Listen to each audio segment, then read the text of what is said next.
Welcome to Born to Praise TV channel. We are created to praise and worship Him. Please like, share, and subscribe. Daghan nga kasakit, daghan nga kagulanan, daghang kagubot, ug daghan kayong kasing-kasing nga maguba. Apan hinumdumi igsoon nga ang atoa nga nasinati karon, nasinati usab sa mga katawhan kaniadto ug dili na bag-o kining atong nabati karon.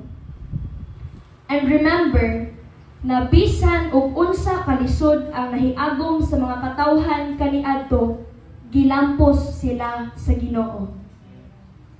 So, let us go on or talk about the life of Nehemiah. Og dire ako siya nga gitaytulan og victory after destruction. Kadaugan paghuman sa pagkaguba. Nasayra nato nga kaniadto pagkahuman sa labihan nga pagkamasupilon sa mga Israelita matud pa sa verse 8, kung dili kamo magmatinumanon patibulaagon ko kamo ngadto sa ubang katawhan ug maunay gibuhat sa atong Dios. Tungod kay sige og nagpahinumdom ang atong amahan apan kanunay nga nagmasupilon ang mga Israelita. Ug tungod niini gipatibulaag sa Dios ang mga katawhan sa Israel. Ug pagkahuman sa pipila ka tuig sila nahibalik. Tungod kay maurapod ang gisaad sa tungbuhi nga Dios. Apan sa ilang nga pagbalik dito sa ilang nga dapit nga gisaad sa tungbuhi nga Dios, guba kaayo ang Jerusalem. Tungod kay pagkahuman nila og kuha gikan sa Jerusalem, gisunog o giguba nila ang mga parel, ang mga balay, ang tanan nila nga mga butang nga naa dito giguba tanan sa mga taga-Babilonia. Og sa diha nga nadungog kini ni Nehemiah, grabe iyang kaguol. Nasubo siya pag-ayo tungod kay nadungog niya nga gibiyay-biyay ang iyaha nga mga igsuon. Tungod kay wala na sila'y mapuy-an. Ug tungod kay ang gisaad sa Dios nga yuta guba kaayo. Ug tungod niini nga naa sa kasing-kasing ni Nehemiah, grabe ang iyaha nga kaguol nga nabati. Kung ikaw guno makabalo ka nga ang imong igsuon, usahay no kung makabalo ta nga atong igsuon, labi nagmakadungog tanong, ay wa man na sila, lain man na siya batasan. Di man na siya mutabang gali nako. So usahay kung nagkalisod ato igsuon, maingon pa ta nga buti nga sa kaniya. But here, on what Nehemiah have felt for his brothers in Israel, grabe iyaha nga kaguol. Siya nagbangutan, nagpuasa, ug nagampo diha sa Ginoo. So this time, Nehemiah nag-intercede siya sa iyang katawhan. Iya nga giampo ilang mga kinabuhi diha sa Ginoo. Ug nisulti siya nga hinumdumi ang imong katawhan o Dios. Hinumdumi ang imong katawhan o Dios.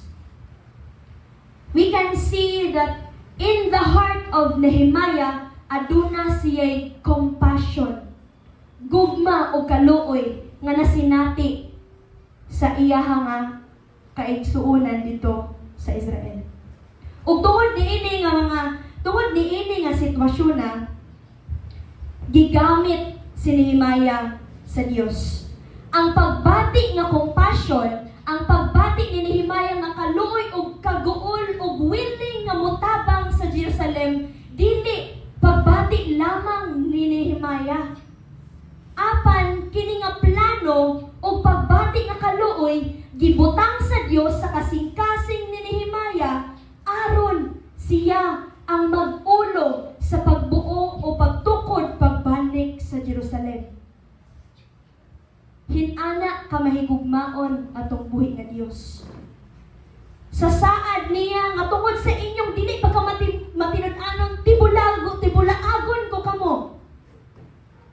Apan kung kamo magmatinud-anon kanako, ibalik tamo. Ibalik tamo sa akong yuta nga gisaad para kaninyo. Hinumduman nato igsuon that our God is sovereign.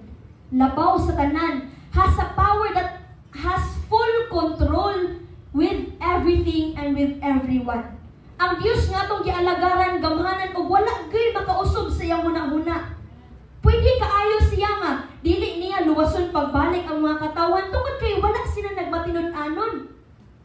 Apan, labaw ang gugma sa Diyos kanila. Labaw ang gugma sa Diyos kanila. So, unsa man ang ato nga makuha niini nga kinabuhi ni Nehemia nga gigamit sa Ginoo. Unsa man.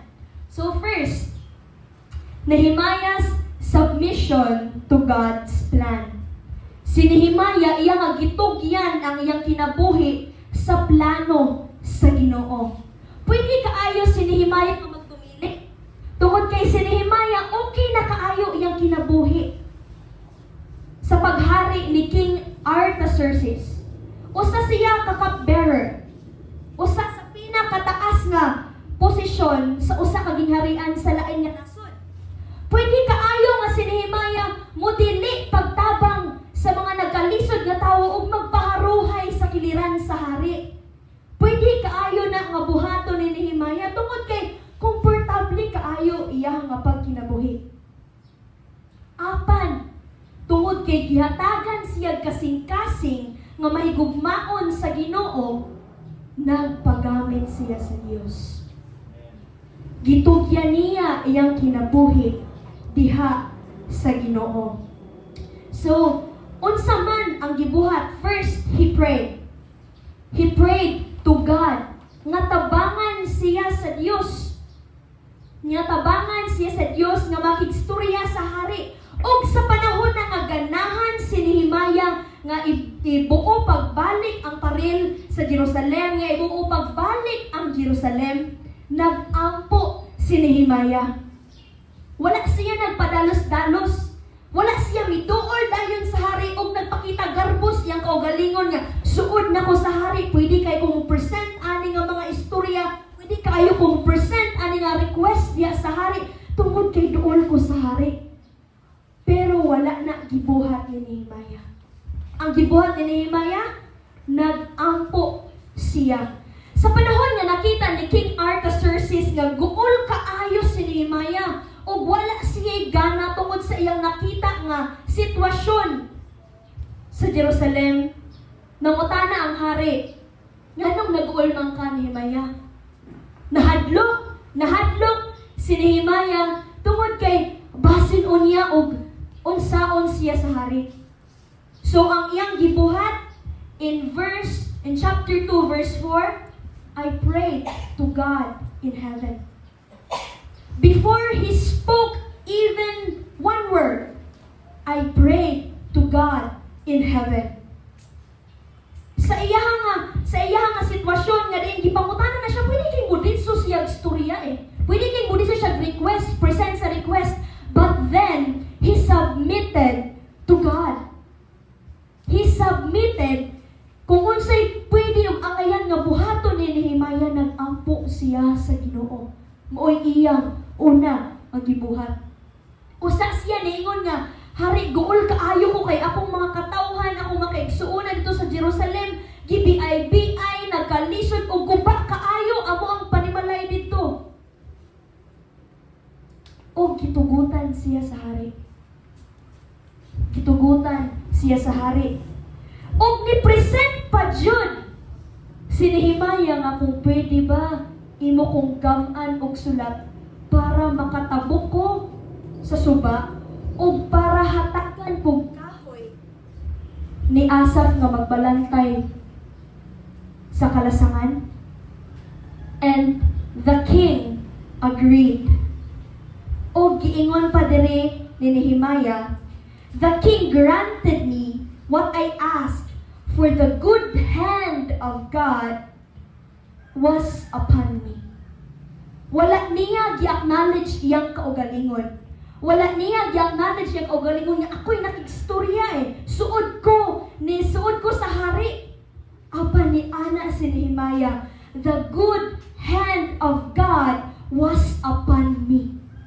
Kanunay, kini nga gi-acknowledge ni Nehemiah nga ang Dios ang nagbuhat sa tanan. Kanunay gi-acknowledge ni Nehemiah nga bisan sa gamay niya nga pagstorya, sa gamay nga pagtugot nga gibuhat sa hari, it is the Lord's work. It is because of the goodness of God that I am able si Nehemiah nga nakaangkon niini. Sa ato ang pagkinabuhi, mga igsoon, we must never forget to acknowledge God sa pinakagamay nga kadaugan nga atong nabati. Dili nato kalimtan nga ang tanan nga atong naangkon gikan sa Ginoo, just like Nehemiah. Ug diana pa siya. Ug sa panahon nga sila miadto na, niingon si Nehemiah. Niingon sa Nehemiah sa iyaha nga kasing-kasing. And I check. Medyo change sa pagbala.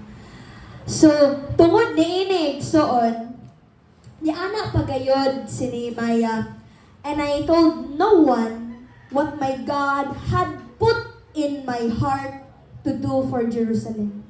Kanunay gyud nagiingon ni Nehemiah nga dili iyahang plano apan plano sa Ginoo. Dili plano nako, dili ako ang pagpanlihok apan paglihok sa Ginoo. Munang sa atong kinabuhi, igsoon, bisag unsa nga sitwasyon nga atong matubang mga problema, mga kasakit, mga problema sa pamilya, problema nimo sa imong trabaho, problema nimo sa imong higala, ampo una sa Ginoo. Salig una sa Ginoo. Wala man nimo mabati nga, Lord, manlihok ba ka ani nga tungod ra man aning gamay ra kayong problema? Pwede ra kayo nako ni nga masulbad sa akong kaugalingon. Maingon man taana nga ay madala ra nig sabot-sabot ra. Madala ra ni og tinarong ra nga istorya. Apan hinumdumi igsoon na pwede kaayo nga kung sa gamay natong istorya mas makakablit og dako makasuko. Mas makakablit og dako kaayo nga kagubot. Next on board the Praise TV channel. Thanks for watching. Please don't forget to subscribe and share for more videos and updates. Well, naglingkod ta karon. Well, maglingkod ta sa mga bangko nga nagbinaw sa pulong sa Ginoo. But when we go out, when few hours have passed, pwede kaayo nato na malimtan.